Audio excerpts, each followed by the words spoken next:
बघा, आता मी काय केलं होतं, ह्याच्यावर डायरेक्ट कन्सिलर अप्लाय केला होता. ह्याच्यावर आधी करेक्टर केलं, मग कन्सिलर केलं. आता मी फाउंडेशन दाखवते.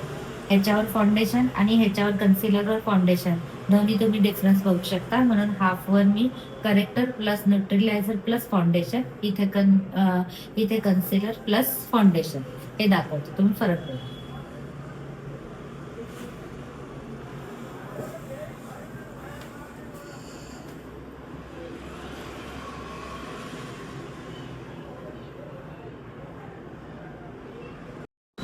बघा, आता इथे मी corrector plus concealer plus foundation आणि इथे फक्त कन्सिलर आणि फाउंडेशन, दोघींमध्ये डिफरन्स बघा. हा स्मूथ वाटतोय, प्लेन वाटतोय, ह्याच्यावर मात्र लेअर लेअर वाटतं. म्हणून मी डायरेक्ट आता ॲडव्हान्समध्ये मी डायरेक्ट कन्सिलरवर मेकअप करते.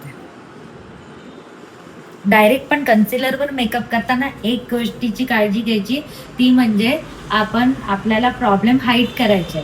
मग प्रॉब्लेम हाईड करायचे असेल तर 2 टोन डार्कर, 2 किंवा 3 टोन डार्करच कन्सिलर घ्यायचे. म्हणजे डायरेक्ट आपले प्रॉब्लेम हाईड करता येईल आणि त्याच्यावर तुम्ही त्या कन्सिलरवर डायरेक्ट फाउंडेशन अप्लाय केलं तरी काही प्रॉब्लेम येत नाही. पूर्ण प्लेन मेकअप दिसतो. थँक्यू.